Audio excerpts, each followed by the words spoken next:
Nasaan po kayo? Nandito ako sa silong! Inaayos ko ang kulungan ng mga manok natin! Tay, may sasabihin po ako sa inyo. Pupunta po ako dyan. Tungkol saan ba yan? Sa itsura mo pa lang mukhang magandang balita yan ah. Tay, si Auntie Clara po. Uuwi na. Talaga ba? Kailan mo nakausap ang tiyahin mo? Kanina lang po. Sandali lang po kami nakapag-usap pero malinaw ko pong narinig na uuwi na siya dito. Ako'y salamat naman at makakauwi na rin ang tiyahin mo. Sinabi ba ni Clara kung kailan siya uwi? Sa linggo na daw po. Tamang-tama.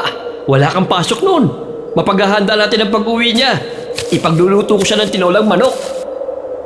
Oo nga, Tay. Tsak, namimiss na ni Auntie ang mga luto natin dito. Dumating ang araw ng linggo ng pagdating ng tiyahin ko. Kami lang ng itay ang nakakaalam. Minabuti kasi namin kung wala kaming pagsasabihan. Baka makarating pa sa dating asawa ni Auntie ang pag-uwi niya. Madaling araw namin siya sinundo sa airport sa Manila. Gabi pa lang nun bumiyahe na kami.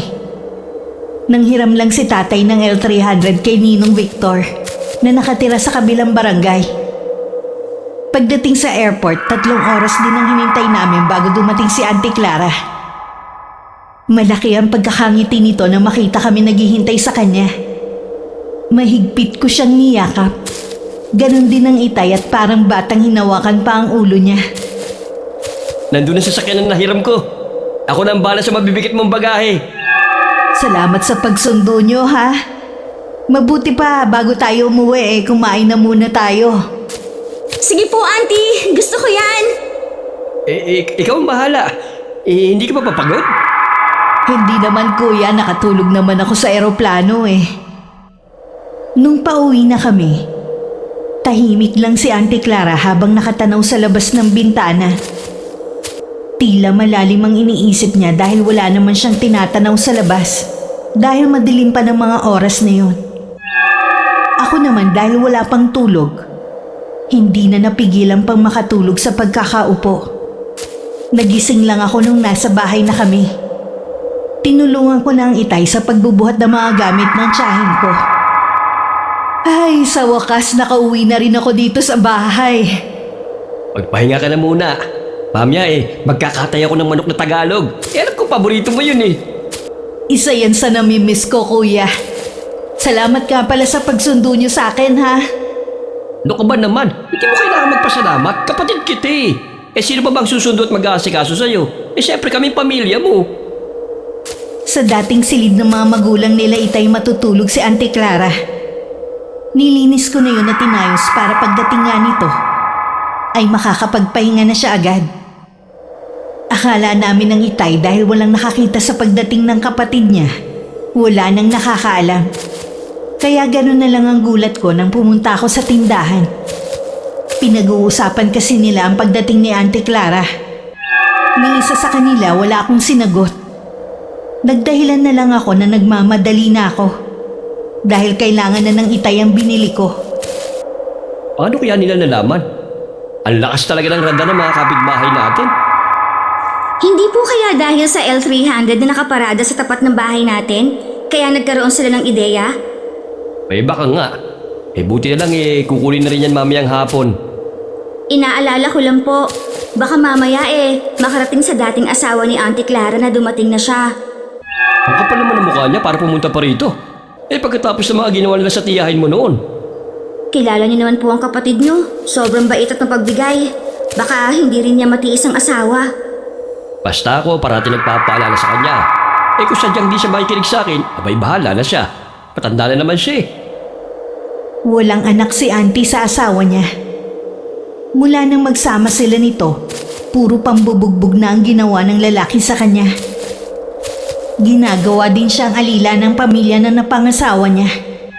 Bukod doon, may bisyo pa ang lalaki at siya lang ang naghahanap buhay. Kung wala pa nagsumbong kay itay nun sa ginagawa sa kapatid niya, hindi pa namin malalaman ang sitwasyon nito. Nadatnan namin noon na halos hindi na makatayo sa higaan si Auntie Clara. Dahil sa tindi ng bugbog na inabot niya. Ilang beses na rin nakunan noon ng tiyahin ko. Kaya wala silang naging anak. Makalipas nga lang ng ilang buwan, nakipagbalikan pa rin ang tiyahin ko sa kanya. Hanggang magdesisyon siya na mag-abroad. Pero lahat ng naipundar niya ay napunta lang sa bisyo ng asawa. Sa kabila ng sakripisyo niya, hindi pa rin nagbago ang asawa niya. Ano ba yung iniisip mo?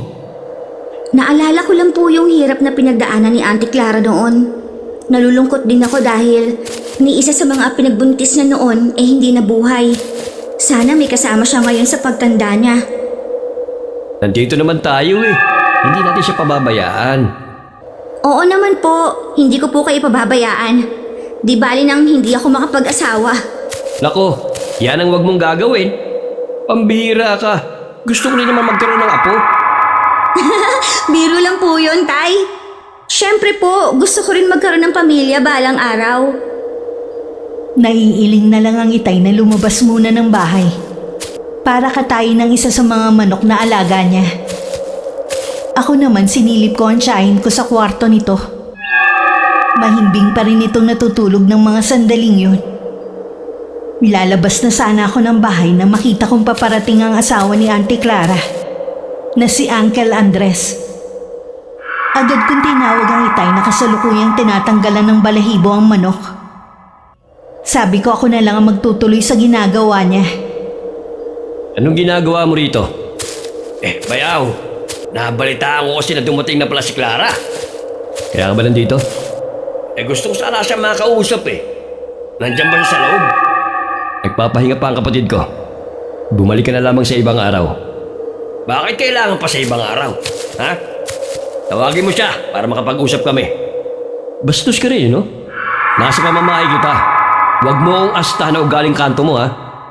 Ano ba masama sa sinabi ko, ha? Asawa ko naman si Clara. Bakit kailangan mo siyang itago sa akin? Asawa mo na siya ngayon? Di ba matagal na kayong hiwalay? Hiwalay lang kami dala sa ibang bansa siya. Pero mag-asawa pa rin kami. Para ka talagang linta no? Kasi may pakinabang ka ngayon sa kapatid ko. Kaya dumidikit ka na naman sa kanya. Hindi ko yata gustong tabas ng dila mo, bayaw ah. Anong linta ang pinagsasabi mo? Mag-asawa kami ni Clara. At may karapatan ako kung ano ang meron siya. Bilib din ako sa kakapalan ng mukha mo. Talaga bang hindi mo ko titigilan sa pang-insulto mo? Andres! Kuya Oscar! Ano nangyayari dito? Clara! Asawa ko! Mabuti naman lumabas ka na. Eto kasing kuya mo eh. Naghahamon ng away eh. Ano ba kasi ang ginagawa mo rito? Nabalitaan ko kasi dumating ka na, Clara. Kumusta ka na? Maayos naman ako, kita mo naman siguro. Yun lang bang pinunta mo rito? Ay, gusto rin sana kitang makausap eh. Yung tayong dalawa lang sana. Kung bobolahin mo na naman ang kapatid ko, hindi ako papayag. Ano ba ang pakialam mo sa amin, ha? Bakit ba ang init ang dugo mo sa akin? Wala naman akong ginagawang masama sa'yo, ah. May gana ka pa talaga magtanong? Kuya Oscar, nakikiusap ako. Huwag na kayong mag-away. Para naman kayong mga bata eh. Ilang beses na kitang sinabihan, Clara. Sobrang pagpapakatanga na lang kung magpapauto ka na naman sa lalaking to. Hayaan mo na kami makapag-usap, kuya. Walang nagawa ang itay kundi iwanan muna sila. Hindi naman pinapasok ni Auntie Clara ang asawa nito sa bahay. Sa labas na lang sila nag-usap. Hindi naman nagtagal ay umalis na rin ang tiyuhin ko. Seryoso ang itay habang nagluluto. Marahil nakikinikinita na nito ang mangyayari. Magkaganon man, hindi pa rin maiwasan ng itay na madismaya nang marinig mismo sa kapatid ng plano. Sigurado ka na ba sa desisyon mong yan? Oo, kuya. Mag-asawa pa rin naman kami ni Andres. Hindi naman siguro masama kung magsasama ulit kami. Nagbago na naman daw siya. Ilang beses ko na yung narinig sa'yo noon. Ni konti, hindi nagbago yang si Andres. Noon yun. Ngayon matanda na siya. Baka napag-isip-isip niya na wala namang dadamay na iba sa kanya kundi ako. Pero Clara, pag-isipan mo pa rin ang desisyon mong yan. Baka mamaya pagsisihan mo na naman yan. Buo na ang pasya ko, kuya. At saka isa pa, Nahiya naman ako na makisiksik dito sa inyo. May uuwian naman akong asawa. Ano ngayon? Kapatid kita. Natural lang nakupkupin ka namin. Gusto ko rin naman dito kaya lang Mas nangingibabaw ang pagmamahal mo sa asawa mo. Gusto ko siyang bigyan ng pagkakataon, kuya. Baka nga totoo na nagbago na siya. Kung alam mo lang ang mga pinagagagawa niya nung nasa abroad ka. Sabi niya puro lang daw yung paninira sa kanya dahil sa mga taong may inggit sa kanya. Naniwala ka naman sa kanya. Sa'yo nga malupit siya. Nakalimutan mo na ba yung mga pananakit niya sa'yo? Siya ang may kasalanan kung bakit ka ilang beses nakunan. Huwag na natin balikan yun, kuya. Matagal na yung tapos. Ang mahalaga ang ngayon. Nagsisisi na si Andres at handang magbago. Ang hinihingi lang naman niya sa akin ang patawarin ko siya. Pwede mo naman siyang patawarin Pero bakit kailangan mo pang makisama sa kanya? Gusto ko rin na may matawag na pamilya kahit wala kaming anak. Sa tingin ko hindi ko na mapagbabago pa ang isip mo. Sana lang huwag mong pagsisiyan ang desisyon mong yan. Nung araw na paalis na ang tiyahin ko sa amin, wala ang itay sa bahay. Alam kong sinadya niya yun para hindi makita ang pag-alis ng kapatid niya. Kahit ako nalulungkot at kinausap ko rin ang tiyahin ko sa plano niya. Pero buo na talaga ang desisyon niya. Hindi ko rin maiwasan na mag-alala sa magiging kalagayan nito kung sakali. Ingatan at alagaan niyo po ang sarili niyo. Oo, iha. Alagaan mo rin ang itay mo, ha? Bawasan na rin kamo niya ang paninigarilyo. At hindi yun maganda sa kalusugan niya. Opo. Lagi ko naman po siyang pinapaalalahanan. Dumalaw po kayo sa amin, ha? Kapag may problema kayo, huwag kayo magdalawang isip na lumapit sa amin. Ang bait mo talaga. Kung nabuhay lang sana ang isa sa pinagbubuntis ko noon, kaedad mo yun. Para ko na po kayong nanay, kaya mahal ko kayo. Huwag kang malungkot. Madalas akong dadalaw dito. Sa iisang barangay lang naman tayo Kaya lang po masyado nang malayo ang bahay niyo. Halos dulo na nitong barangay natin. Pwede mo naman akong dalawin dun kung hindi ka abala. Ayos lang naman yun sa tsuhin mo. Sige po, kapag pinayagan ako ni tatay dadalawin ko kayo sa inyo. O paano? Nandito na si Andres. Hindi ko na mahihintay ang tatay mo. Pakisabi na lang sa kanya, ha? Ikaw na lang ang bahalang mamahagi ng mga pasalubong ko sa mga kapitbahay natin. Ako na pong bahala sa mga yon. Tutulungan ko na po kayo sa pagkakarga sa mga gamit niyo sa tricycle. Kinarga ko na ang 2 maleta sa tricycle. Ang tsuhin ko naman ay ang mga kahon na alam kong mga pasalubong ng tiyahin ko. Niyakap ko pa si Auntie Clara bago siya sumakay sa tricycle. Hindi rin ako agad umalis sa kinatatayuan ko habang tanaw ko pa ang sinakyan nila. May 1 oras na sigurong nakakaalis si Auntie Clara nang dumating naman ang itay. Nakalis na ba ang Auntie Clara mo? Opo tay, kanina pa. Saan po ba kayo galing? Sa bahay ng Ninong Victor mo. Hindi naman po yata mahalagang ipinunta niyo kina Ninong Victor Gusto niyo lang yata umiwas. Mabuti na yung wala ako dito nang umalis yung tiyahin mo. Baka kasi may masabi pa ako hindi maganda. Magkasamaan lang kami ng loob. Hindi ko po maiwasang mag-alala kay Auntie Clara. Tingin ko po hindi na magbabago ang asawa niya Yun din ang tingin ko Baka ubusin lang nun ang pera ni Clara. Pero wala na tayong magagawa. Matigas ang ulo ng tiyahin mo Tay, iniwan na po pala ni Auntie Clara yung mga pamimigay niya sa kapitbahay. Tayo na lang daw po ang bahala. Sa kabila ng mga pinagdaanan niya, hindi pa rin niya nakakalimutan ng mga taga rito. Sadya naman po talagang mabait at pagbigay si Auntie Clara. Oo, totoo yan. Na inaabuso naman ni Andres at ng pamilya niya. Ipagdasal na lang po natin maging maayos ang kalagayan ni Auntie Clara sa piling ng asawa niya. Oo nga. O sige na, ipamigay mo na yung mga pasalubong ng tiyahin mo sa mga kapitbahay natin. Magpapatuka lang ako ng mga manok. Agad naman akong sumunod sa inuutos sa akin ng itay. Tuwang-tuwa naman ang mga kapitbahay namin sa mga ibinigay ko sa kanila. Maging ang mga batang nakatanggap ng mga tsokolate. Ipapaabot ko na lang po ang pasasalamat ninyo kay Auntie Clara kapag dumalaw siya dito sa amin. Umalis na kasi siya kanina eh. Sinundo nung asawa. Matuling na lumipas ang isang buwan. Hindi pa rin dumadalaw sa amin si Auntie Clara. Wala rin kaming balita sa kanya. Kahit hindi nagsasalita ang itay, alam ko naman nag-aalala rin siya. Malimit ko din siyang makitang nakatanaw sa labas ng bintana at tila malalim ang iniisip. Tay? Nakapagsaing ka na ba? Opo. Maya-maya na siguro. Maaga pa naman eh. Iniisip niyo siguro si Auntie Clara, no? Hindi ko maiwasan na hindi siya isipin. Mahigit isang buwan na rin mula na umalis siya rito sa bahay. Kaya hanggang ngayon eh, wala pa rin tayong balita. Gusto ko po sana siyang puntahan sa kanila. Kaya alam po eh, sabi niyo hayaan na natin si Auntie Clara ang dumalaw sa atin. Baluarte na kasi ng pamilya ni Andres sa lugar na yon. Noon pa, hindi ko na sila gusto. Kaya ayaw kita mapagawi dun. Ayos lang naman siguro siya doon. Baka nga po masaya na ang Auntie Clara. Bilin ko naman po sa kanya kapag may problema siya, huwag siya magdadalawang isip na pumunta dito. Sa bagay nga. Sige na, maghain ka na at makapaghapunan na tayo. Opo, huwag na po kayo mag-isip ng kung ano-ano. Ayos lang si Auntie Clara sa kanila. Tingin ko naman na panatag na rin ang kalooban ng itay dahil sa sinabi ko. Lingid sa kaalaman namin, kasalukuyang dumadanas ng matinding kalbaryo ng mga sandaling yun si Auntie Clara. Hindi ako naniniwala na ito lang inaitatabi mong pera! Nasaan ang pera mo? Saan mo tinatago? Maniwala ka. Yan lang ang lahat ng pera ko. Nahalungkat mo naman ang gamit ko, hindi ba? Huwag mo akong gawing tanga! Siguro ibinigay mo lang sa kapatid mo, no?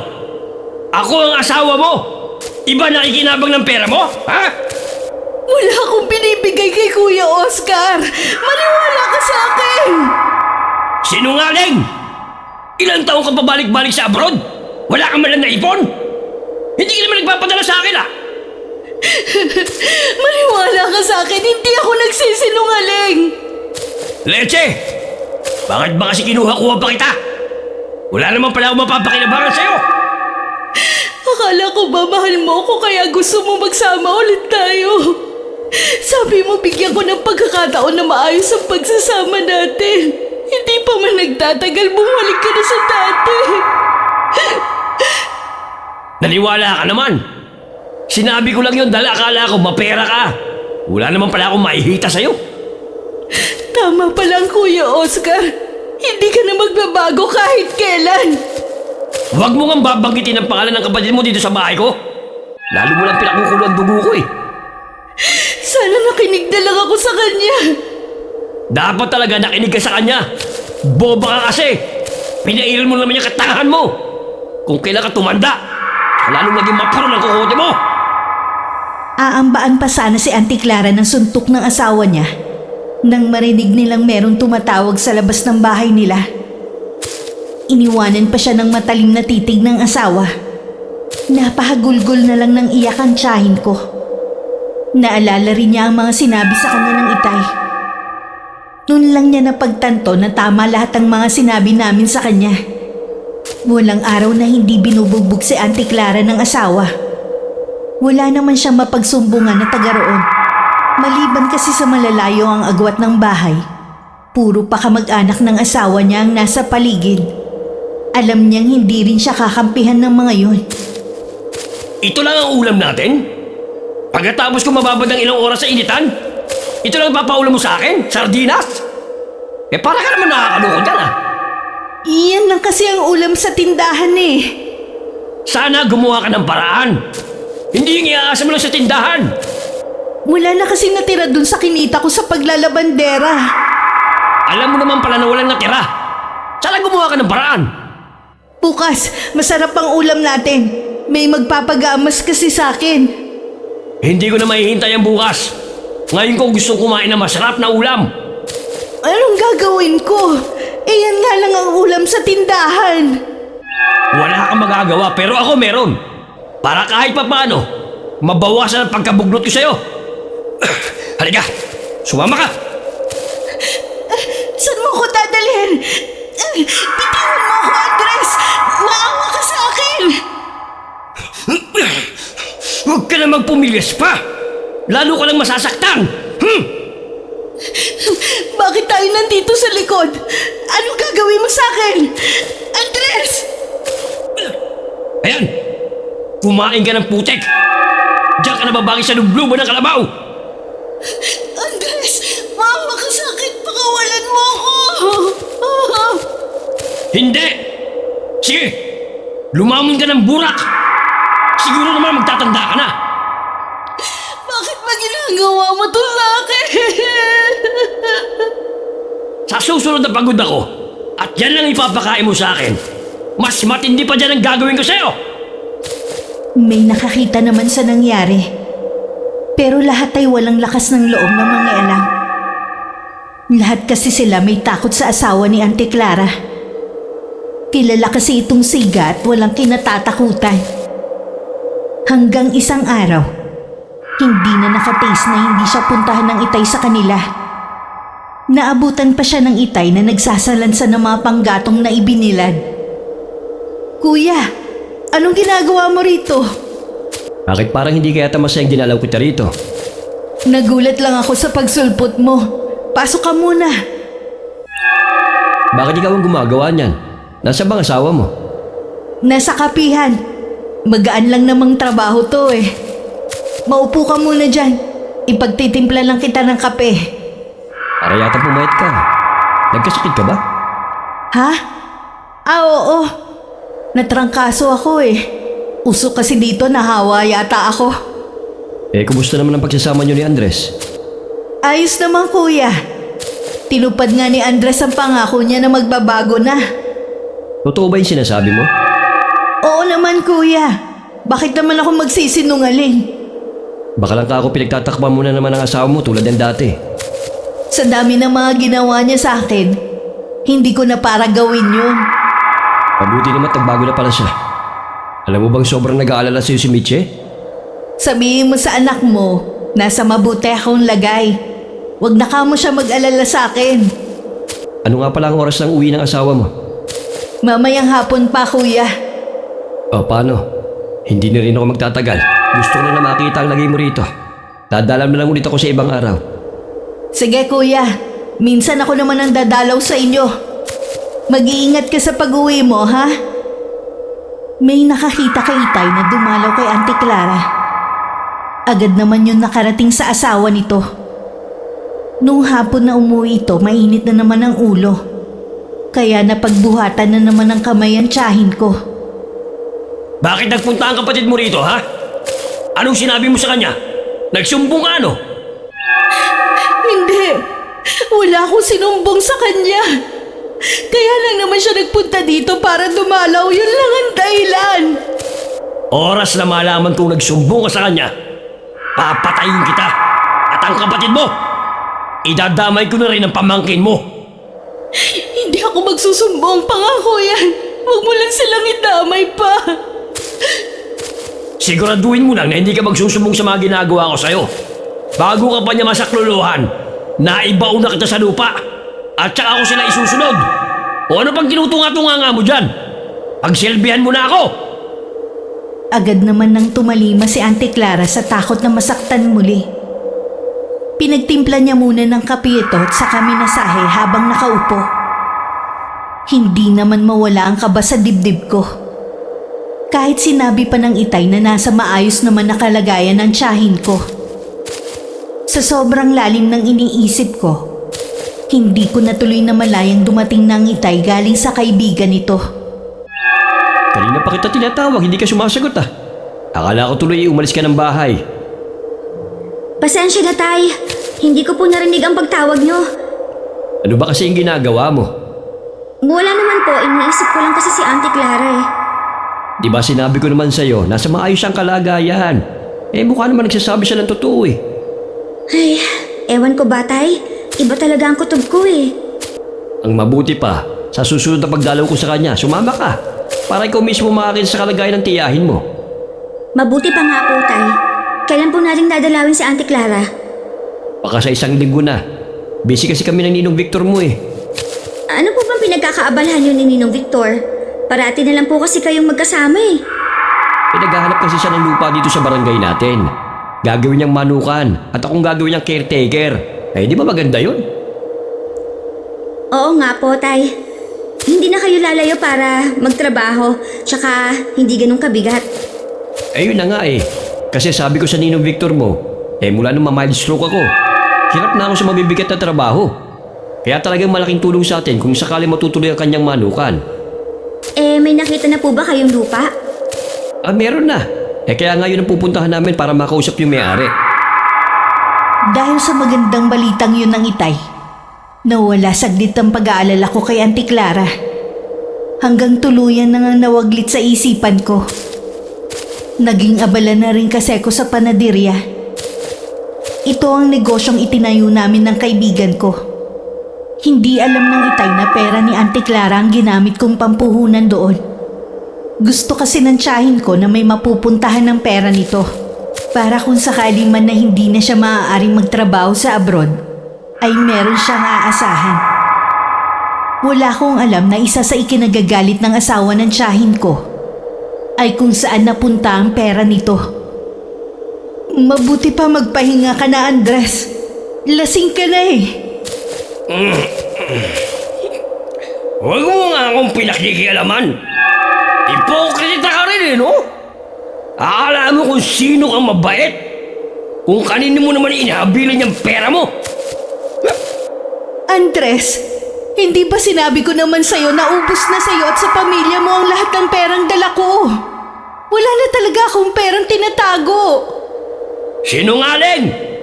Hindi mo ako mapapaniwala sa mga sinasabi mo! Andres! Saan ka pa ba pupunta? Magpahinga ka na lang dito! Tuloy-tuloy lang sa pag-alis ang asawa ng tiyahin ko. Nakiusap naman siya sa isa nitong pinsan na sundan ng asawa. Nag-aalala kasi siya na baka kung mapano to sa daan. Hindi rin kasi makasunod si Auntie Clara dahil baka sa kanya ang matinding sugat na tinamo. Dahil sa pagbuhos sa kanya ng mainit na tubig nung isang araw. Nag-aalala siya na baka may makakita at makarating kay Itay ang nangyari. Dumiretso sa bahay namin ang lasing na asawa ni Auntie Clara. Sa daan pa lang sumisigaw na ito. Bakit yan ang gugulo rito? Mabuti naman bayaw! Hinarap mo ako! Akala ko hindi mo ako haharapin eh. Kaya pala ang lakas ng loob mong pumunta rito dahil nakainom ka. Ano naman? Hindi na ba tayo pwede mag-usap ngayon? Sabihin mo na kung anong kailangan mo. Tapos umulis ka na. Nakakaya sa mga kapitbahay. Gusto ko lang malaman kung saan napunta ang pera ni Clara. Hindi ba ikaw at ang pamilya mong nakinabang sa pera ng kapatid ko noon? Bakit mo sa akin hinahanap? Ang tinutukoy kong pera, itong huli siya nag-abroad. Alam mong hiwalay na kami at walang komunikasyon. Gusto ko lang malaman kung nasa na ang pera ng asawa ko.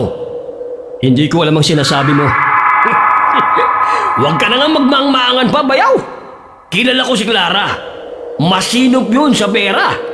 Wala siyang pagbibigyan kundi ikaw at anak mo lang. Bakit hindi si Clara ang tanungin mo? Alam ba niya na nandito ka ngayon? Tinanong ko na siya at sabi niya wala na siyang pera. Yun naman pala eh. Baka sa'yo at sa pamilya mo lang naubos ang pera ng kapatid ko. Dahil kami, walang natatanggap na pera sa kanya. Pareho talaga kayong sinungaling. Mabuti pa, Wally. Iuwi mo na tong pinsan mo. Baka di ako makapagpigil kung ano pa magawa ko sa kanya. Hinila naman ito ni Mang Wally pagkatapos humingin ng dispensa kay Itay. Nagpupumiglas pa si Uncle Andres. Pero dahil sa kalasingan, nagawa naman itong hilahin na pauwi ng pinsan. Naiiling pang pumasok ng bahay ang Itay. Ang kapal ng mukha para paghanapan tayo ng pera? Tay, alam kaya ni Auntie Clara na sumugod dito ang asawa niya? Baka hindi niya alam. Imposible naman kasi na hindi niya pipigilan si Andres sa pagsugod dito. Hindi ko tuloy maiwasan na mag-alala kay Auntie Clara. Napapaisip tuloy ako sa sinasabing pera ni Andres. Ibig bang sabihin nun walang naipon na pera ang tiyahin mo? Baka po may dala siya. Imposible po na wala. Baka naubos na. Noon pa naman ubos biyaya na magbigay si Auntie Clara sa mga kamag-anak ng asawa niya. Kung wala ng pera si Clara, Baka mamaya bumalik na naman sa dating ugali ng asawa niya. Sa inasal po niya kanina, hindi imposible yun. Pareho kaming kabado ng itay ng gabing yun sa pag-iisip sa sitwasyon ngayon ni Auntie Clara. Lalo na ako na buong gabing gising. Kinabukasan maaga na namang sinundo ni Ninong Victor ang itay. Gusto ko sanang puntahan ng tiyahin ko. Kaya lang maraming gagawin sa panaderya. Absent pa naman ang isang helper kaya hindi ako makaalis. Pag-uwi ko sa bahay, nadatnan ko na doon ang itay. Galing ako sa bahay ng Auntie Clara mo kanina. Walang tao. Sabi nung napagtanungan ko, baka naglalabandera ang tiyahin mo. Ho? Naglalabandera si Auntie Clara? Bakit naman po hinayaan niyo ng asawa niya? Hindi lang yun ang nalaman ko. Sabi pa na napagtanungan ko, malimit daw sakta ni Andres ang kapatid ko. Ha, sabi na nga be, iba talaga ang kutob ko eh. Noong una raw, mabait pa si Andres at ang pamilya niya kay Clara. Nung wala na raw maibigay, lumabas na ang tunay ng mga ugali. Kailangan natin puntahan si Auntie Clara. Baka kung napapano na siya ngayon. Bukas na bukas na ipupuntahan ko siya. Kinabukasan nga maagang umalis ang itay. Gusto ko sanang sumama kaya lang tumanggi siya. Isasama naman daw niya ang kapatid pa uwi sa bahay namin. Sa panaderya lumilipad ang isip ko. Parang gusto ko nang hilahin ng oras. Palagi din ako nakasulyap sa orasan sa dingding. Samantala ng mga sandaling yun, mainit na nagtatalo ang itay at si Uncle Andres. Maayos mong sinundo ang kapatid ko sa bahay namin. Tapos dadatnan ko sa miserableng kalagayan. Buhay namin to, kaya wala kang karapatan na paghimasukan kami. Kapatid ko ang pinagmamalupitan mo. Hindi mo mapapatunayan na totoo ang sinasabi mo. Anong hindi? Sa tingin mo tanga ako? Para hindi malaman na ang mga sugat at pasa niya ay kagagawan mo? Umalis ka na! Bitiwan mo ako. Huwag mo ako maitulak-tulak na hayop ka. Pagbabayaran mong ginawa mo sa kapatid ko. Sa ayaw at sa gusto mo, isasama ko na siya pauwi. Magkakamatayan muna tayo bago mo siya maisama. Hayaan mo na lang siya. Hindi mo naman siya inaalagaan eh. Bakit hindi natin tanungin ang kapatid mo? Kasama ka ba sa kapatid mo, Clara? Nakikiusap ako sa inyo. Huwag na kayong mag-away. Kuya, umalis ka na lang. Hayaan mo na lang kami. Wala namang ginagawang masama si Andres eh. Huwag mo na nga ipagtanggol ang asawa mo. Halos patayin ka na niya sa bugbog. Pero nagagawa mo pa rin siya pagtakpan. Maayos ang pagsasama namin ni Andres. Ikaw ang nanggugulo sa amin. Nakikiusap na ako sa'yo. Sumama ka na sa akin. Iwan mo na ang asawa mo. Naghihintay na sa atin si Michi. Pasensya ka na, Kuya Oscar. Hindi ko kayang iwan ang asawa ko. Umuwi ka na sa inyo at huwag nang babalik dito. Hindi ko hahayaan na sirain mo ang pagsasama namin ni Andres. Clara, bakit ganyan ka magsalita? Tinatakot ka ba ng hayop na to? Hindi, Kuya. Hindi ako tinatakot ng asawa ko. Siya ang pinipili ko dahil mahal ko siya. Tama ng drama nyo! Siguro naman, Oscar, naniniwala ka na. Kaya pwede ba? Umalis ka na at huwag ka na ulit tutungtong sa lugar na ito. Dahil kung hindi, ipabubugbog ito sa mga pinsan ko rito. Nang sulyapan ng itay si Auntie Clara, nakatungo lang ito. Alam din ng itay na umiiyak ang kapatid niya. Napabuga na lang ng hangin ng itay bago naglakad palayo sa bahay ng mag-asawa. Hindi rin siya makapaniwala sa mga narinig na binitiwang salita ni Auntie Clara. Inaasahan ko na sa pag-uwi ko ng bahay daratnan ko na ang tiyahin ko. Pero nag-iisa lang ang itay. Ang Auntie Clara po. Hindi siya sumama. Bakit po? Ano nangyari? Mas pinili niya ang hayop niyang asawa kaysa makawala sa pang-aabuso nito. Sana po pinilit niyo siya. Lahat ginawa ko na. Pero ayaw niya talagang umuwi dito sa atin. Mas matimbang ang pagmamahal niya kay Andres, kaya handa siya magtiis sa piling nito. Pupuntahan ko siya. Ako ang kukumbinsi sa kanya na iwan na niya ang asawa niya. Huwag kang pupunta sa kanila. Wala ka na rin namang magagawa pa eh. Nakapag-desisyon ang tiyahin mo. Hayaan na lang natin siya. Tayo naman! Baka naman mas lalo lang mapahamak si Auntie Clara kung pababayaan natin siya. Hindi naman natin siya pinabayaan. Yun ang kagustuhan niya. Desisyon niya magtiis kasama ang asawa niya. Baka naman po tinatakot lang siya. Yun din ang akala ko. Pero natitiyak ko na siya mismo ang ayaw sumama. Tingin ko ba kay Itay parang tumanda ang itsura? Laylay kasi ang balikat niya at malungkot ang muka. Nakatungo lang siya at hindi na ulit nagsalita. Sa huli na pag-isip-isip ko na tama ang Itay. Baka nga mas mahal talaga ni Auntie Clara ang asawa. Kaya hindi niya to maiwan.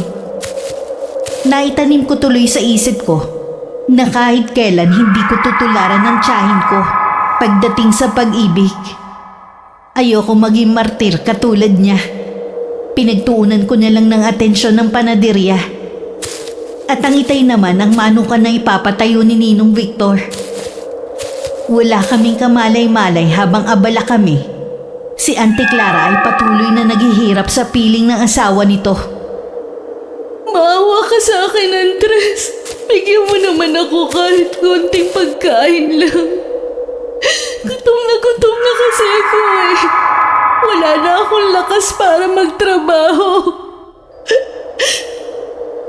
Itong tira ang kainin mo. Pinikat mo to lang to. Hindi naman ako aso o pusa para pakainin mo nito. Maawa ka naman sa akin. Ibigay mo na sa akin na natitirang kanin sa kaldero. Ano ka, sinuswerte? Kakainin ko pa ito mamaya. Bakit mo ba ito ginagawa sa akin, ha? Lahat naman ang sabihin mo, sinusunod ko. Bakit pinapahirapan mo pa ako? Tigilan mo na nga ako sa kadramahan mo. Ang mabuti pa, kaysa mag-iiyak ka dyan, maglaba ka na lang. Sa sobrang gutom ni Auntie Clara, kahit bubot pa ang mga mangga sa likod ng bahay nila, sinusungkit na niya yun. Para lang malamnan ng tiyan niya.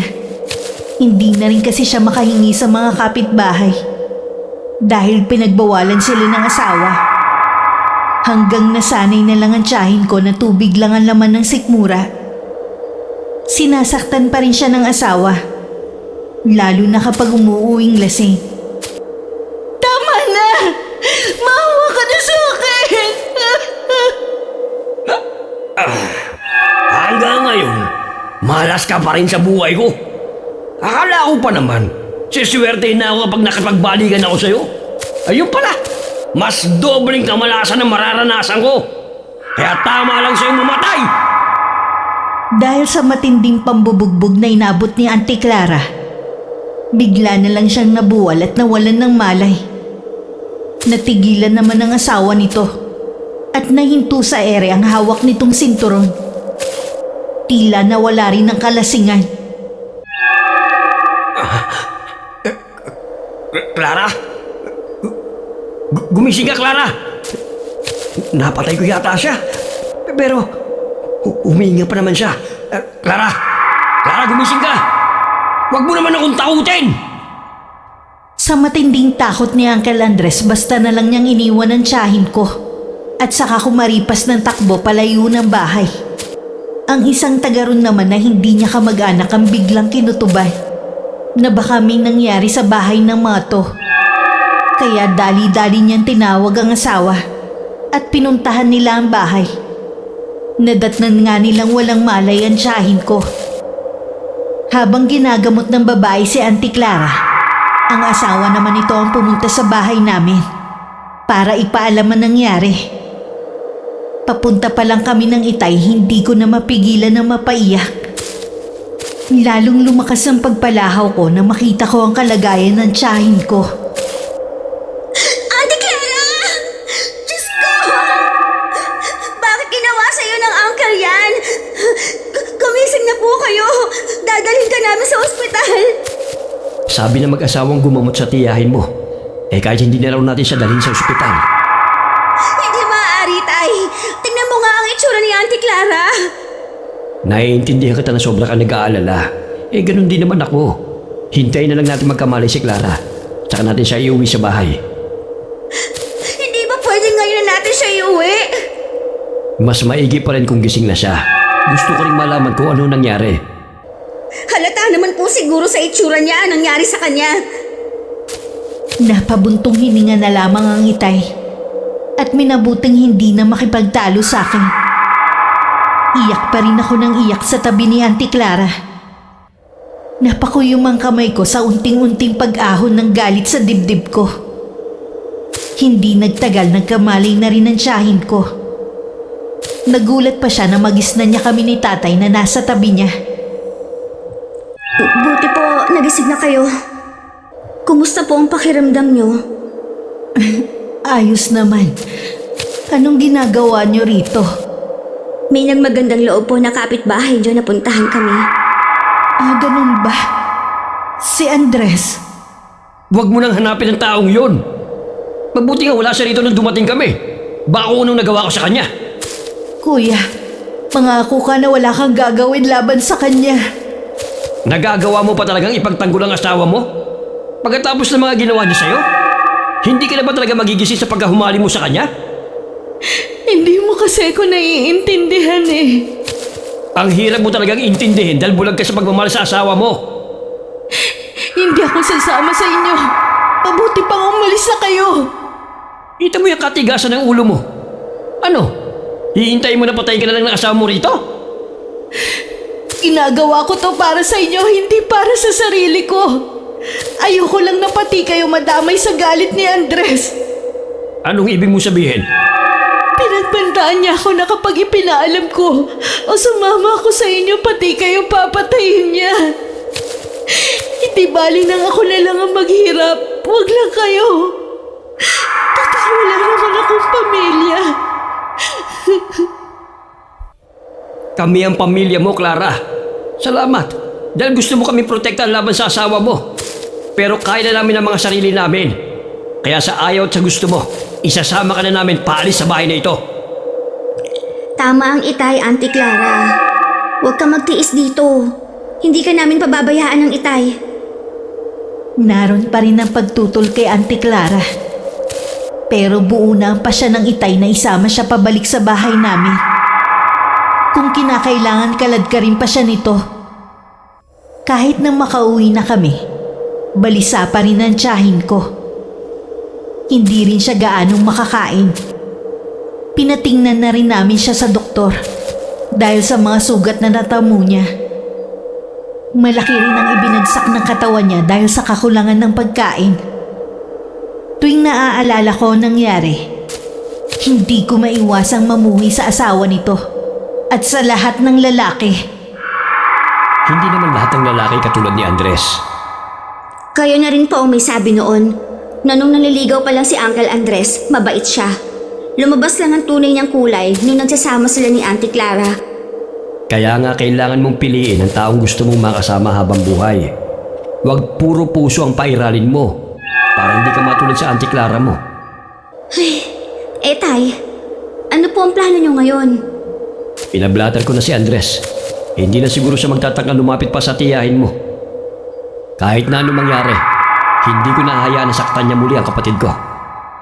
Tay, meron po akong gustong ipagtapat sa'yo. Ano yun? Ang totoo po niyan, malaki talaga ang naipon ni Auntie Clara habang nagtatrabaho siya sa abroad. Talaga pong pinaghahandaan niya ang kanyang pagtanda. Inakala po niya kasi dati na hindi na sila magkakabalikan ng asawa. Sa'yo ba niya inihabili ng pera niya? Opo, inilagay ko po sa bangko at yung iba pa ang ginamit ko sa panaderya. Bakit kayo mo lang sinabi to? Pasensya na tay, nangako kasi ako kay Auntie Clara na sekreto lang namin to. Tsaka, balak din naman niyang sabihin sa inyo nung makauwi siya. Kaya lang sinundo naman agad siya nung asawa. Okay na rin yun. Kahit papano hindi makikinabang ang asawa niya at pamilya nito sa pinaghirapan niya. Oo nga po. May kailangan lang akong puntahan. Bantayan mo muna ang tiyahin mo. Tumangulang ako kay itay. Gumayak na rin siya agad. Kahit hindi sabihin ng itay, tsak na ang kasama na naman niya ay si Ninong Victor. Pinuntahan ko naman si Auntie Clara. Nang marinig kong gising na siya, tinatawag ako. Nagugutom na po ba kayo? Ikukuha ko po kayo ng pagkain. Mamaya na, busog pa naman ako eh. Ang itay mo, Kasama po ni Ninong Victor. Malimit po sila magkasama dahil sa manukan. Mabuti naman kahit papano may pinagkakaabalahan ng itay mo. Oo nga po. Maiba nga pala ako. Kumusta na ang panadirya? Ayos lang po. Kapag magaling na kayo dadalhin ko kayo para makita nyo kung saan napunta ang pera nyo. Hindi ako nagkamali na sa'yo ko ipagkatiwala ang pera ko. Alam kong ilalagay mo yun sa mabuti. Gusto ko po kasi na kapag hindi nyo na kaya magtrabaho, ma-enjoy nyo ang perang pinaghirapan nyo. Para sa atin yon. Kayo lang talaga ang pamilya ko Auntie, bakit niyo po hinahayaan na saktan kayo ni Uncle Andres? Ganun niyo po ba siya kamahal? Na kahit parating kayong binubugbog, ayos lang sa inyo? Nung bago pa lang kami nagsasama, ganun siguro ako kabulag sa pagmamahal. Pero nitong huli na sumama ako sa kanya, naisip ko lang na bigyan pa siya ng pagkakataon na magbago pa. Pero mas lumala pa siya kaysa dati. Ibig lang pong sabihin nun, hindi na siya magbabago. Sagad na hanggang buto ang kanyang kasamaan. Huwag na nga natin siyang pag-usapan pa. Sige po, ano po bang gusto niyong pagkwentuhan natin? May ilang oras din kami nagkwentuhan ni Auntie Clara ng kung ano-ano lang. Nung makaramdam siya ng gutom, tsaka ako siya binigyan ng pagkain. Kapansin-pansin na mahina pa rin siyang kumain. At laging dinadaing ang pagsakit ng tiyan kapag napapasobra ang kain. Marahil bunga yun ng gutom na naranasan nito. Pinagpahinga ko na rin siya pagkatapos. Inasikaso ko na lang ang ibang gawain sa bahay. Wala kaming kaalam-alam nun. Nalihim pala nagmamasid sa di kalayuan si Uncle Andres. Habang nagsasampay ako ng damit, biglang dumating ang asawa ni Auntie Clara. Anong ginagawa niyo dito? Nasaan si Clara? Hindi niyo po siya maaaring makita. Umalis na po kayo. Huwag kang makialam dyan. Clara! Clara! Lumabas ka dyan! Hindi po kayo pwedeng pumasok na lang basta sa bahay namin. Umalis na po kayo. Huwag kang makialam dito. Problema mag-asawa to. Hindi ko hahayaan na makuha niyo ulit si Auntie Clara. Manang-mana ka talaga sa tatay mong pakialamero. Nagmamalasakit lang po kami kay Auntie Clara. Kaya kami nangingialam. Sa ayaw at sa gusto mo, babawiin ko ang asawa ko. Tumamig ka dyan! Andres! Huwag mo naman saktan ang pamangkin ko! Nandiyan ka lang pala. Sumama ka sa akin pa uwi. Dahil kung hindi, pareho kayo malilintikan ng babaeng to. Auntie Clara, huwag po kayong sasama sa kanya. Mapapahamak lang po kayo. Anong mapapamak ang pinagsasabi mo dyan? Asawa ko si Clara. Ako lang ang pwede magdesisyon kung sasama siya. Sinasaktan niyo lang naman siya. Tatawag ako ng tulong. Hindi ako makakapayag na mailabas niyo siya sa bahay namin. Saan ka pupunta, ha? Aray ko! Bitiwan niyo po ko! Madali ka naman palang kausap eh. Halika na! Auntie Clara, huwag po kayo sumama sa kanya. Tumahimik ka nga dyan. Malapit ka nang buminggo sa akin. Ang kapal na mukha niyong manakot sa sarili namin pamamahay. Talaga bang wala na natitira sa inyong kahihiyan? Talagang ginagalit mo ako, ha? Sige, sampalin niyo ako. Hindi ako natatakot sa inyo. Andres, tama na! Huwag mo na siyang patulan! Kukunin ko lang ang damit ko at aalis na tayo! Iwan mo lang mga damit mo. Kailangan na nating umalis. Auntie Clara, Pakisabi kay kuya na salamat sa pag-aalaga sa akin, ha? Ayos lang ako. Huwag kang mag-alala. Wala akong nagawa ng sapilitan ng isa kaysa naghihintay na tricycle si Auntie Clara.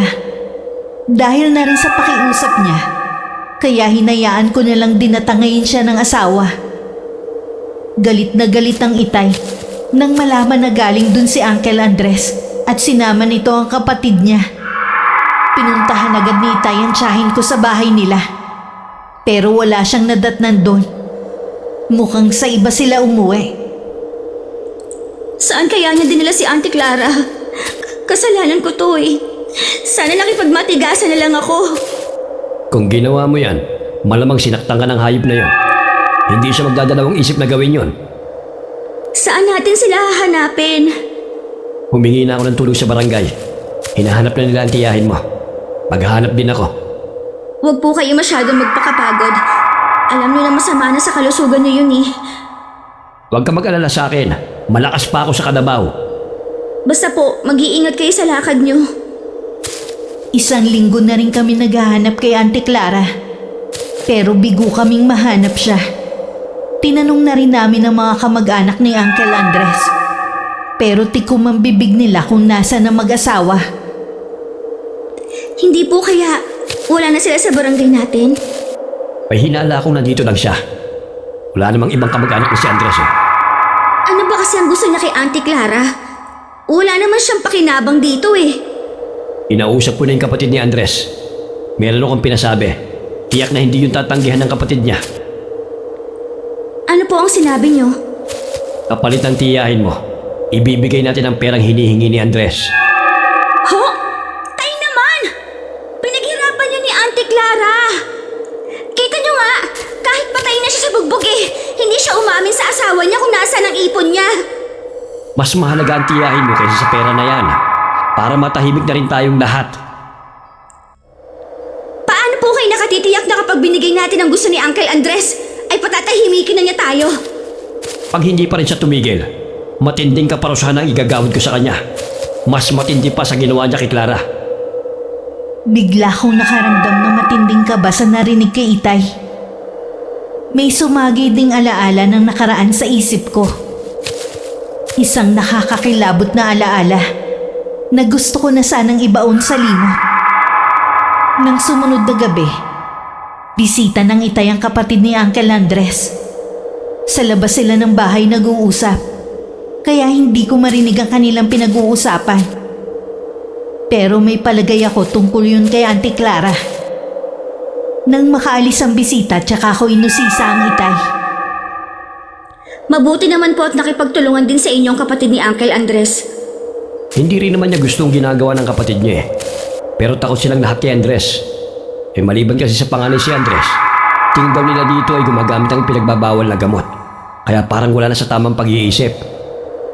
Saan daw po dinala ang Auntie Clara? May pahingaan daw nakubo si Andres sa loob ng kapihan. Doon daw naglalagi ang mag-asawa. Kawawa naman ng Auntie Clara kung ano-anong hirap na ang kanyang pinagdaanan. Matatapos na rin ang paghihirap niya. Ang mabuti pa, ihanda mo na lang ang pera.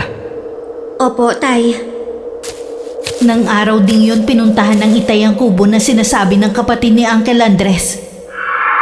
Pagdating niya doon, naghihintay na ang mag-asawa. Hindi na nag-aksaya ng panahon ng Itay. Agad na niyang ibinigay ang pera para maiuwi na ang Auntie Clara. Pero bago umalis sa lugar na yun, nagbabala muna ang Itay kay Uncle Andres. Siguraduhin mo lang na hindi ka na manggugulo pa sa amin. Dahil kung hindi, pagsisisihan mong susunod mong gagawin. Huwag mo nga akong takutin, bayaw. Alam mong wala akong kinatatakutan na kahit na sino. Huwag mo akong hamunin.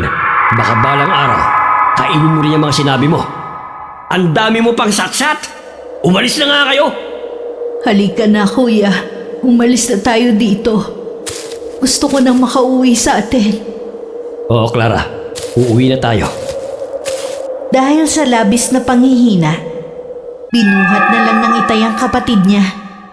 Halos butot balat na lang kasi ito. Tiniis din ng Itay ang masangsang na amoy na nagmumula sa kapatid. Nang makarating sa bahay, naiiyak na niyakap ko si Auntie Clara. Lalo kami napaiyak na malaman ng mga pinagdaanan nitong hirap sa kamay ng asawa. Halos bumaliktad din ang sikmura ko nang marinig ko kung anong kinakain nito para lang magkaroon ng konting lakas. Ang tanging nagbibigay lamang daw dito ng pag-asa ay kami, na sana bago siya malagutan ng hininga, makita at mayakap niya kami ni Tatay.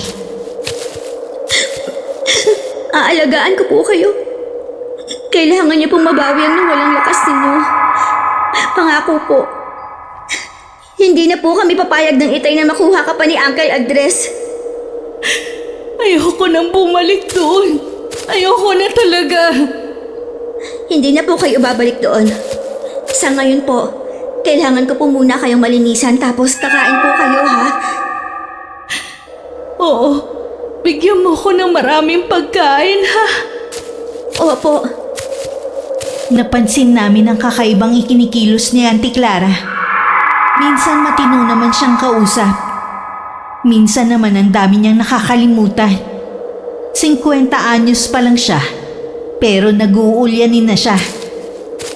Eh yun siguro ang resulta ng kalupitan na dinanas niya sa kamay ni Andres. hindi nga po siya pwedeng iwan mag-isa. Minsan po kasi lumalabas siya ng bahay eh. Baka mamaya mawala siya. Huwag mong hayaan na mawala siya sa paningin mo, ha? Opo, Tay. Buti nga po at bumabalik na sa dati ang katawan niya. Salamat sa pag-aalaga mo sa kanya.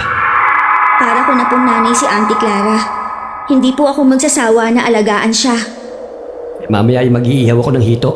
Paborito rin niya yun eh. Bumili kasi ako kay Ato. Mamaya raw ihahatid niya rito. Kasalukuyang nasa tapat ng bintana si Auntie Clara. Pinapanood niya ang mga batang naglalaro sa kalsada. Dahil wala namang masyadong dumadaang sasakyan, madalas talaga sa daan naglalaro ang mga to. Nilapitan naman siya ng itay at nakipagkwentuhan muna rito. Sabi ni Michi, malakas ka na raw kumain. Hindi mo na raw sinusuka ang kinakain mo. Oo kuya, hindi na kasi sumasakit ang tiyan ko kapag kumakain ako.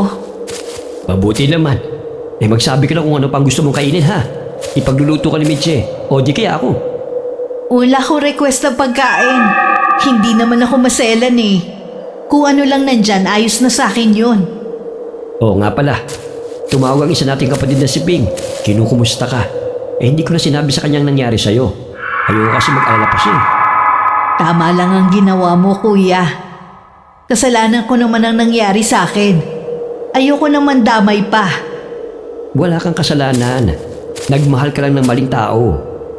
Ay, sana huwag gumaya sa akin si Mitche. Dasal ko na sana makahanap siya ng matinong lalaki. Iba-iba naman ang kapalaran ng tao. At isa pa, matalino yung si Michi. Hindi siya basta-basta maiisahan. Kaya huwag ka nang umiyak. Dapat lagi ka na lang masaya. Pasensya na. Hindi ko talaga maiwasan eh. Alam kong hindi madaling kalimutan ang nangyari sa'yo. Lalo't paulit-ulit yung trauma.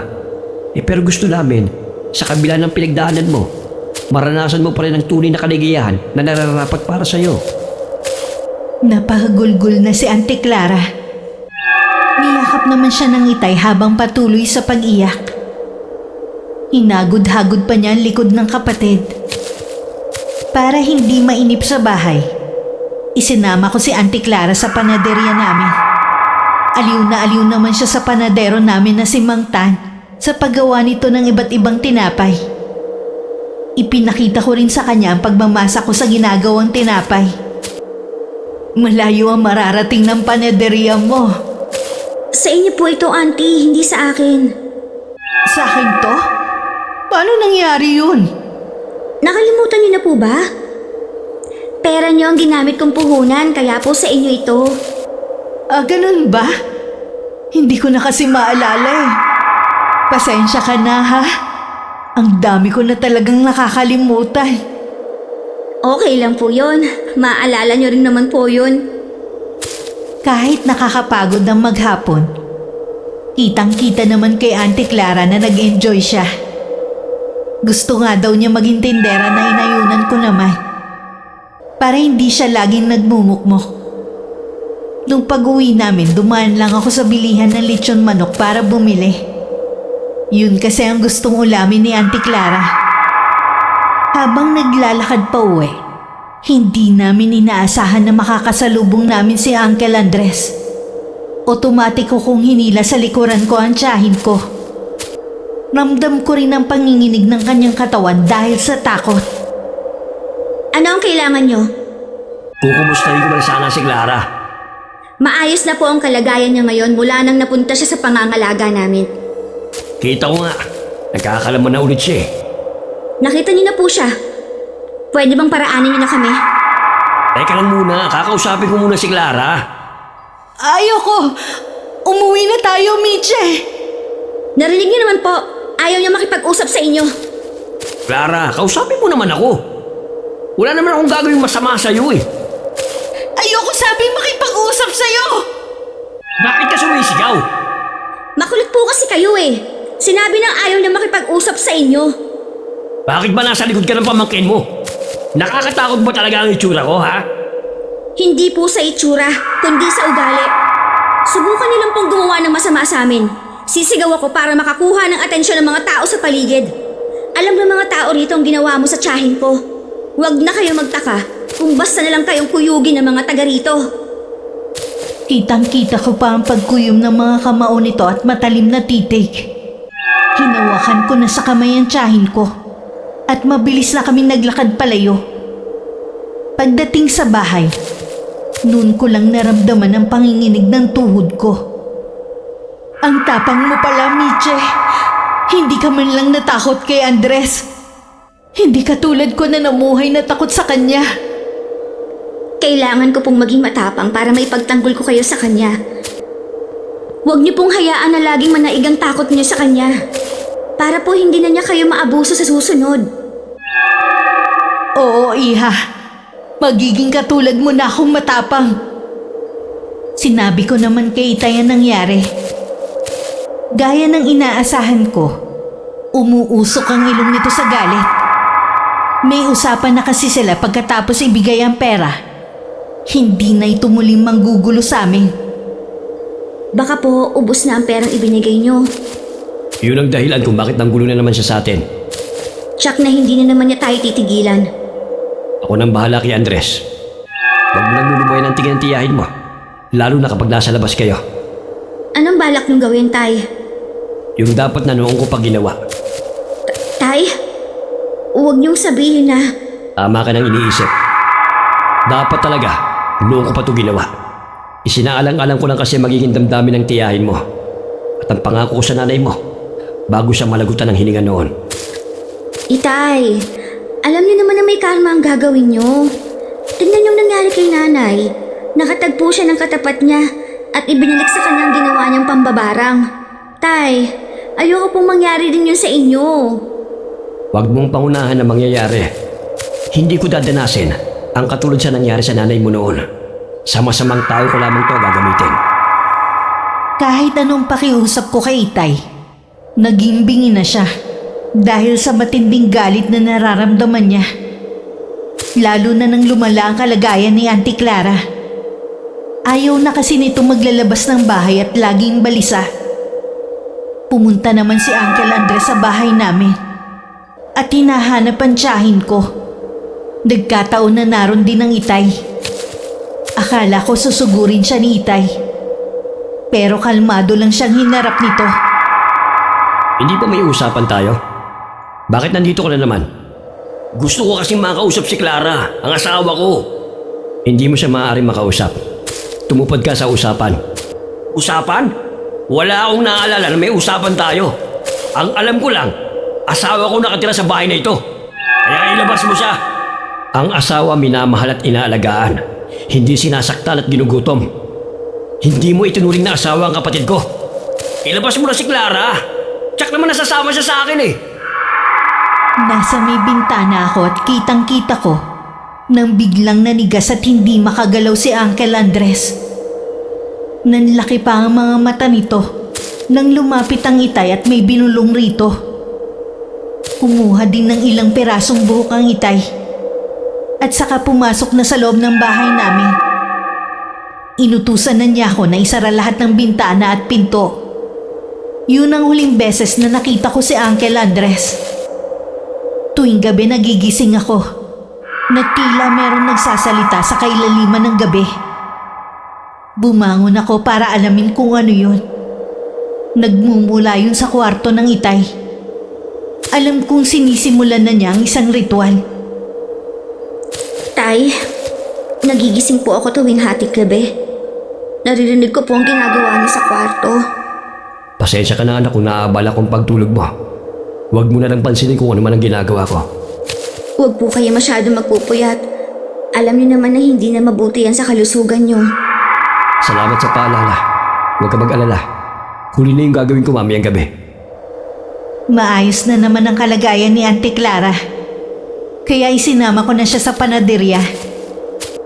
Alam ko kasing inip na siya sa bahay. Naroon pa rin naman ang takot niya. Pero sinabi kong ako ang bahala sa kanya. Miche, Bakit po? nandito si Andres. Dito lang po kayo sa likod ko. Ako na ang bahalang humarap sa kanya. Hanggang dito ba naman manggugulo kayo? Akala ko pa naman, tuluyan na kayo nawala. Galing ako sa bahay nyo. Walang tao. Kaya dito na ako tumuloy. Umalis na po kayo.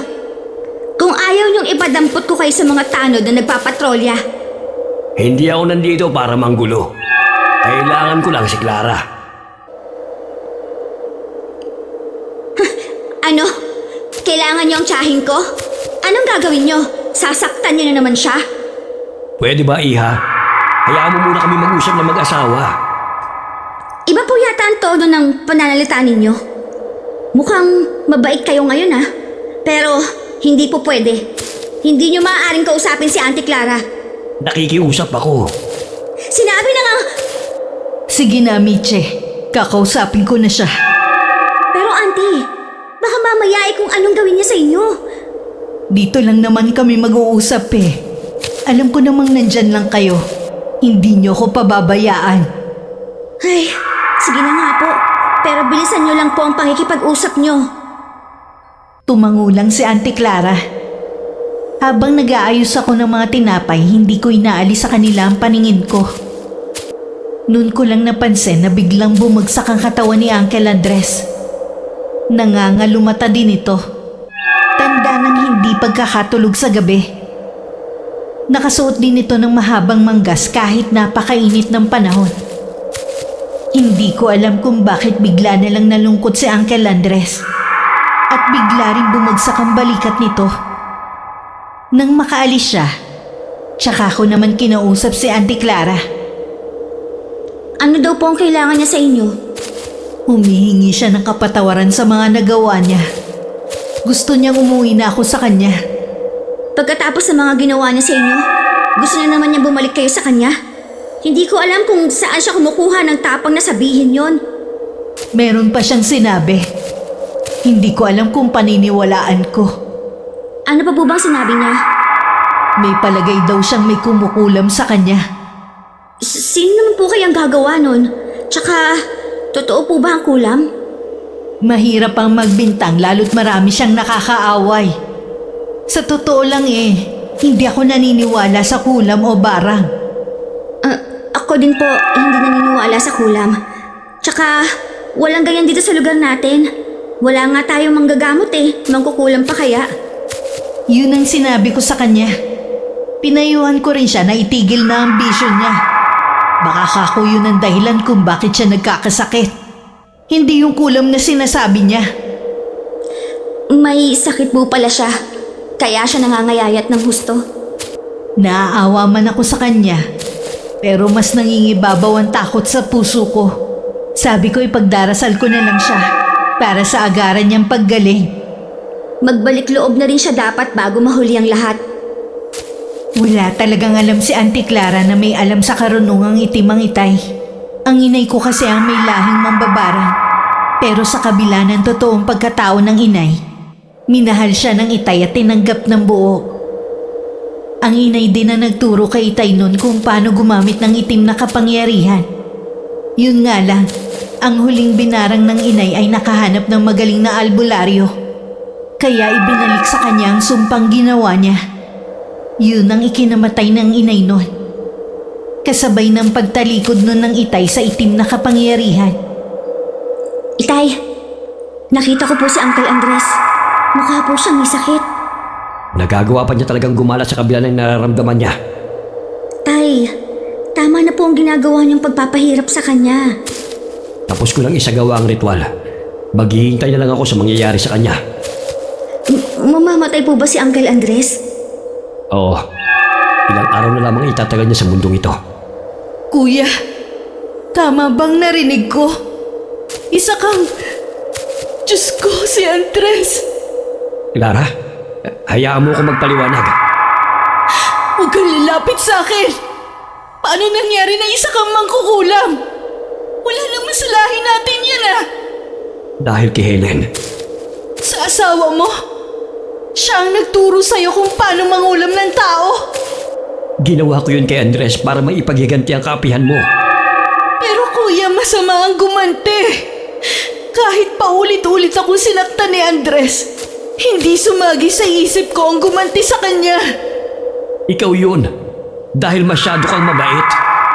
Kuya Oscar, nakikiusap ako sa'yo. Bawiin mo ang kulam mo sa kanya. Parang awa mo na. Patawarin mo ko, Clara. Huli na para bawiin ko ang ginawa kong ritual. Pinakamabagsik ang iginawad ko sa kanya. Lahat ng lakas ko ibinigay ko sa ritual na yon. Kahit ang pinakamagaling na albularyo, hindi siya maililigtas. Tuluyan na napahagulgol ng iyak si Auntie Clara. Awang-awa naman akong nilapitan siya para aluin. Ang itay naman ay tumalikod sa amin. Nababanaag ko din ng paghihirap kay itay. Pero hindi ko siya kinakitaan ng pagsisisi sa ginawa niya. Nang puntahan ni Auntie Clara ang asawa, sumama ako sa kanya. Wala naman kaming narinig ng pagtutol kay itay. Pagdating sa bahay, naabutan namin sa kalunos-lunos na kalagayan si Uncle Andres. Kahit hirap na ito, biglang umaliwalas ang mukha nito nang makita ang tiyahin ko.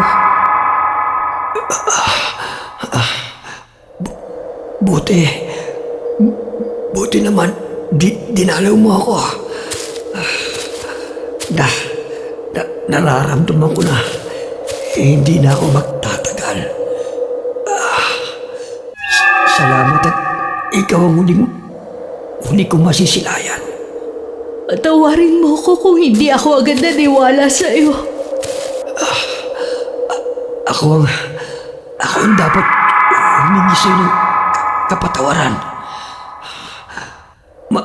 Marami akong pagkukulang sa'yo. Sana mapatawad mo ko. Matagal na kitang pinatawad. Dito ko lang sa tabi ko, ha? Huwag mo akong iiwan. Dito lang ako. Hindi ako aalis. Kahit hindi nakaaya-aya ang amoy na lumalabas sa katawan ni Uncle Andres, nanatili pa rin sa tabi niya ang tiyahin ko. Ako naman sa labas lang ng bahay tumambay. Hindi ko rin maiwasan na maawa pa rin.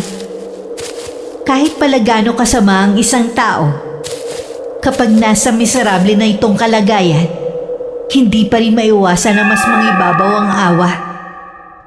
Ilang sandali lang narinig ko na ang pagpalahaw ni Auntie Clara. Nang sumilip ako, nakita ko may salagubang na may manipis na tali sa paa ang lumabas sa bibig ni Uncle Andres. Hindi yun mapapansin ni Auntie Clara dahil nakayakap siya sa asawa. Dahil sa masangsang na amoy na lumalabas sa katawan ni Uncle Andres, agad na rin ipinalibing ang katawan niya. Nagpaiwan naman si Auntie Clara sa bahay nila. Hindi pa raw siya handang makita ang itay. Kumusta ang Auntie Clara mo? Nagluluksa pa rin po siya hanggang ngayon. Gusto rin po niya mapag-isa muna. Alam ko na hindi pa rin niya ako napapatawad. Tatanggapin ko ang galit niya. Pero hindi ako nagsisisi sa ginawa ko. Mas gusto ko pang anihin ang galit niya kaysa hayaan siya magdusa sa piling ni Andres. Mahal po kayo ni Auntie Clara. Balang araw po mapapatawad din niya kayo. Mabait ang kapatid ko. Alam ko na mapapatawad din niya ako. Dahil abala ang isip ko kay Auntie Clara, hindi ko napagtuunan ng pansin ang tila pamumutla ng itay. 1 linggo na mula nang mailibing si Uncle Andres, pero hindi pa rin bumabalik dito sa bahay ang tiyahin ko. Minsan dinalaw ko siya para mangumusta. Dito na ulit ako titira. Sayang kasi tong bahay kung hahayaan ko na lang mabulok. Galit pa rin po ba kayo kay Itay? Hindi na ako galit sa kanya. Napatawad ko na siya. Balak ko nga siyang dalawin kapag natapos ko na ang mga ginagawa ko rito sa bahay. Siyak po na matutuwa ang Itay sa sinabi niyo. Alam ko po, nalabis na nalulungkot ang Itay dahil alam niyang nagalit kayo sa kanya. Si Andres nga na maraming kasalanan na ginawa sa akin napatawad ko. Si Kuya pa kaya na siyang lagi kong karamay sa lahat ng oras. Masaya akong umuwi ng araw na yun. At sinabi ko agad kay Itay ang mga napag-usapan namin ni Auntie Clara. Tuwang-tuwa naman ang Itay at napaluha pa nga siya. Akala daw niya hindi na siya mapapatawad ng kapatid niya. Nung gabing yun masaya namin pinagsaluhan ng payak na hapunan. Wala akong kamalay-malay yun na pala ang huling hapunan na pagsasaluhan namin ng Itay ko. Kinabukasan nagisnan ko siyang wala ng buhay sa silid niya. Napayakap na lang ako habang dinig sa buong bahay ang pagtangis ko. Nung araw ng libing dumating si Uncle P, ang isa pa nilang kapatid. Naging madamdamin ang huling sandali ng paghahatid namin kay Itay sa huling hantungan. Halos hindi na ako bumitaw sa kabaong niya. Dahil mag-isa na lang ako sa bahay, nagpa siya si Auntie Clara na samahan ako. Sa paglipas ng mga taon, marami ako natutunan sa mga naganap sa buhay namin ng pamilya ko. Kahit gaano pala kalaki ang kasalanan ng isang tao, mas piliin pa rin natin ang magpatawad. Piliin din natin maging masaya. Dahil hindi natin alam kung hanggang saan na lang ang itatagal natin sa mundong ito. Wakas.